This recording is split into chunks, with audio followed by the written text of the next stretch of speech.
G'day, AIEMCA. We're here with Ken Liberman, Emeritus Professor at the University of Oregon and Visiting Professor at the University of Trento. Sitting here like this reminds me of the way I got my job as the community manager of an Aboriginal settlement located where the three states meet. The Northern Territory and South Australia and Western Australia, called Doxa River. I spent a year there as their, my official title was Community Development Worker, I think was the official title. But it was basically the community advisor working on land rights and infrastructure development. But they chose to interview two people. A fellow who had just been kicked out of Papua New Guinea, an Australian, who had spent his whole life as a colonial manager.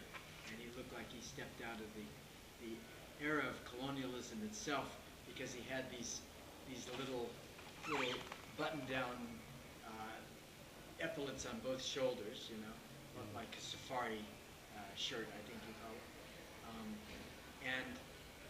And then I was invited, and the Aboriginal people spoke to both of us, and the whole community came and listened, and then after we spoke, they made their decision. And they liked me because I was sitting like this, on the ground, as if my butt understood what ground was all about. And the old man, a couple of old men started to say, look, he sits on the ground like we do, right? And that he was obviously happy to be on the ground, and the colonial guy, the most he could do was a small stool that he was sitting on. He wouldn't let his butt touch the ground, right? And on that basis, they hired me. So I think that's a good story. So tell us a little bit about yourself, your background. Well, I was born in Hollywood, grew up in Beverly Hills, and went to a really great college, Pomona College, and went off as a 19-year-old to teach high school in the Philippines, in a Muslim village. And I noticed in this very poor village, I was teaching English, that the people seemed happier than the people in Beverly Hills. And it blew me away. And I came back home and I said to my mom, I said, these people are happier than we are. And as I walked around town, around the west side of Los Angeles, all these people had this like nervous tick, just always looking for what more they could get here and are trying to protect what they have also. There was like a nervous disease that they had, and they weren't happy. And I thought that was fascinating, that one of the richest communities in the world would be less happy than one of the poorest. So I guess that began a lifelong quest for other forms of being human, particularly forms located very far away from Europe and North America. And so I picked a place out on a map. It was Warburton, and went to Australia and spent 4 years there living with Aboriginal people, and then I went on and lived with Tibetans, and it's just all sort of,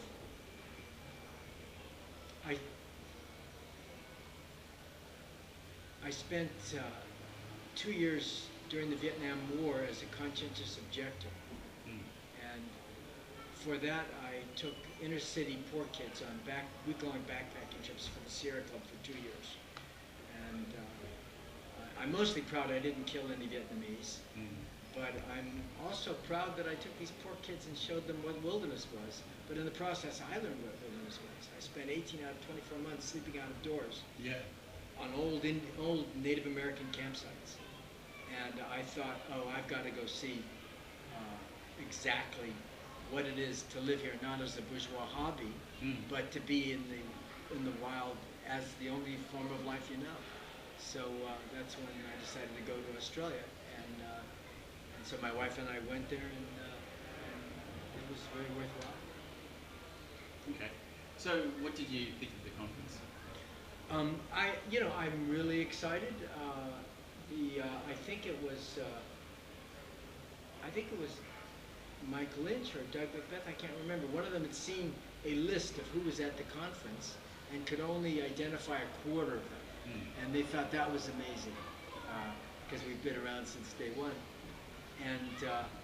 and I think it's great that there's so many young people, that there's so many people from other countries. I think there's more people from Australia than there are from the UK here. What do you think? I think so, yeah. Yeah, that's in itself is astonishing.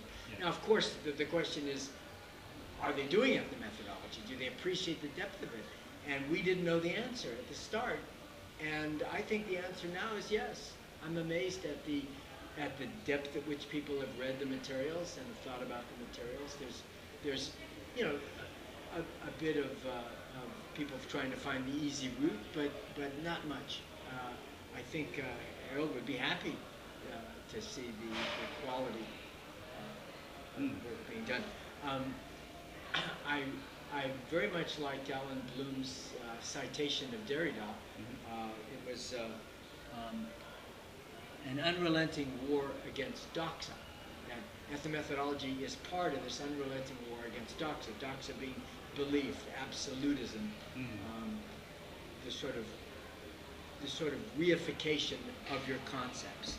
That not only the reified systems of understanding, because all ways of understanding necessarily become reified and take on a certain structure society-wide, but especially our own personal reifications. My first professor of sociology was Peter Berger at the New School, and he once taught that it's very bad to believe other people's propaganda, but the worst thing is to believe your own propaganda. Yeah. Okay. And so this war against the reification of our own inquiries is what Harold battled against all his life. That is, Harold Garfinkel lived what he preached. He would not take any study, in study after study, he would not take any study beyond the point that it was real. Yeah. Now, of course, anybody studying something, you eventually fall into routines of analysis, and then most people are happy that they fall into routines, because then they see the paper's going to get written, the book's going to get finished. But then they end up repeating their own slogans and imposing those slogans on the data and not finding what's fresh there. And when that happened, Harold would stop his work. I mean, that's why he finished so few books. Okay. I remember a seminar in 1977. It was a brilliant seminar. We was dealing with his games with rules materials, which I always found very rich, and I've got a chapter on them, my own experiments with my students in the new book. And he took us very far through what rules are really in the world. As Duchangelik was saying in one of the sessions, that basically they make them up after the fact to justify their own self-interest. But we were, and my students subsequently, did videotapes of people playing games that they would get. They'd get new games that nobody would play, and they would play them and read the rules. Nobody reads the rules. You can't read rules. Yeah. Because rules are not intelligible apart from the gameplay. So everybody just starts playing, and so they have to make up the rules as they go. And Harold analyzed all these interesting phenomena, and he got about 2/3 of the way through the seminar and found himself just trying to routinize his analysis, just repeating the same slogans, and he stopped cold turkey. He said, I'm not taking this any further. I'm going to go on to something else. It's no longer real, it's no longer fresh. There was one time he gave a seminar, after 20 minutes into the seminar, he stopped mid-sentence and said, no, this is bullshit, we're done today. And he closed the seminar. That is, his integrity that his students admired, at least that I admired, was that he lived and breathed 24/7 the studies, and the studies had to be real. He produced many studies that we're still ruminating on. They're still rereading and finding more material in it. It's like a good poem. A good poem you don't understand right away. Well, his work you don't understand right away, but every time you read it, you find something unbelievable that's been there that you've never noticed. And like a very first-rate poem, Harold's work is going to survive as few books as he's written, and as incomprehensible as he writes, it's still going to survive because he was so authentic in pursuing only what deserved to be pursued. And for that I respected him immensely. He had shortcomings, which you've heard about also at the conference, but I forgave him all of those because of what he showed me. How about 2 years before he died, he apologized to me for taking me up a yellow brick road that led to low salary and low respectability in the sociological profession. Yeah. And I said, you don't have to apologize for anything. This has been the greatest ride I could ever have had. Everything I've studied was like gold, and I could never have appreciated it without you. And I think he was pleased to hear that, because his apology was heartfelt, actually. Okay. He realizes that the world doesn't want what we do. And why don't they want what we do? Because we're challenging the Doxa. Yeah. We're not happy with the reifications. It's too easy to live with reifications. It's too easy just to settle into accepted notions that have currency in the world and in the profession. And he wants to constantly keep the originality at work. There was another fellow traveler of ethnomethodology. In addition to Alan Bloom, there was an early philosopher, an Israeli philosopher by the name of Joshua Bar Hillel. He's the one that came up with indexical meanings. Yeah. And that played a very major role in ethnomethodology. It got us started on all the work of accounts.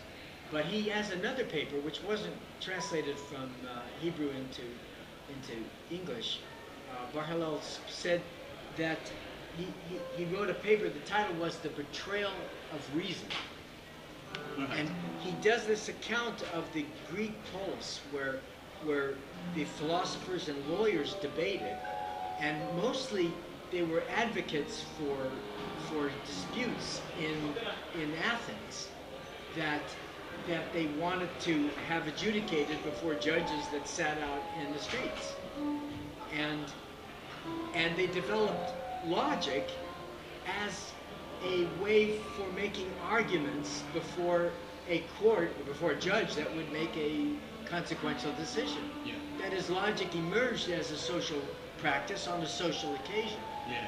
And Bar Hillel says that this beast that was created became somehow charged with the role of certifying with absolute authority truth and correctness that would stand alone in itself.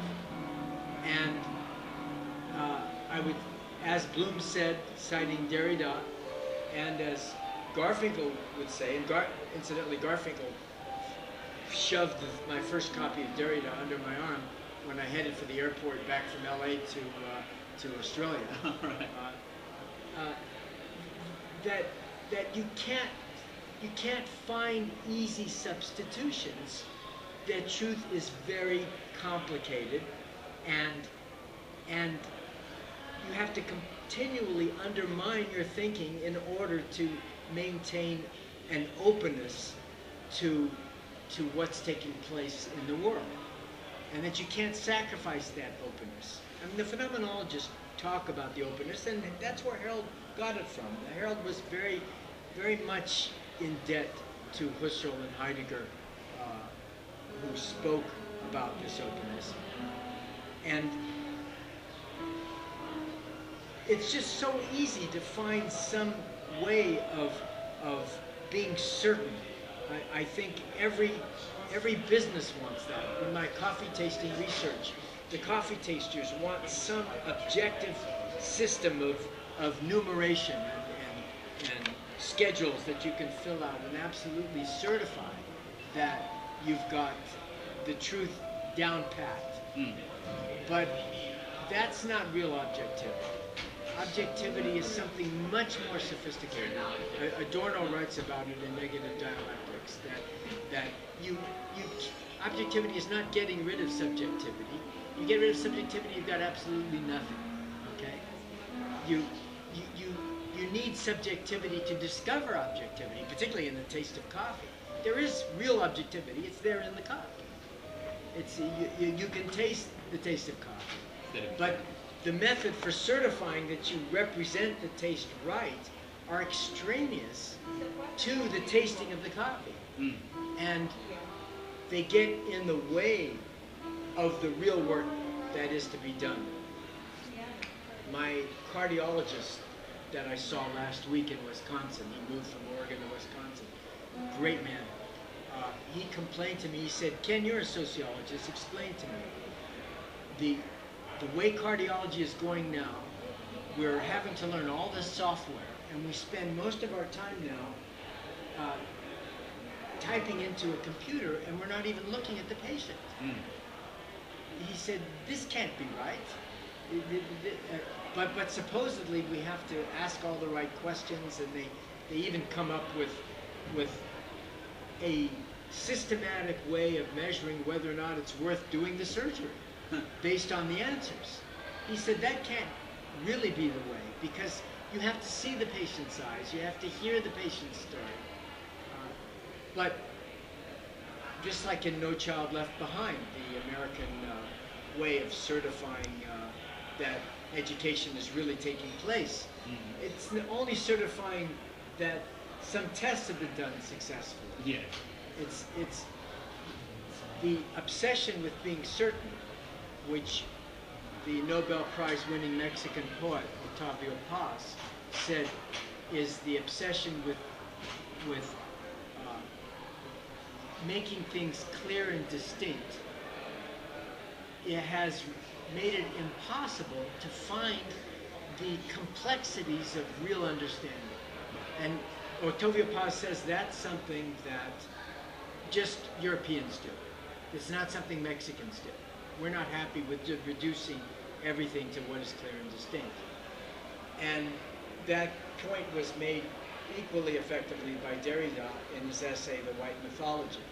The white mythology, the mythology of the whites being that everything, that you can be certain about, that you can create certain knowledge, and that will absolutely carry the day. It may carry the day, but it's not real knowledge. Yeah. It's a substitute that scared the life out of Harold, and scares the life out of me. I remember at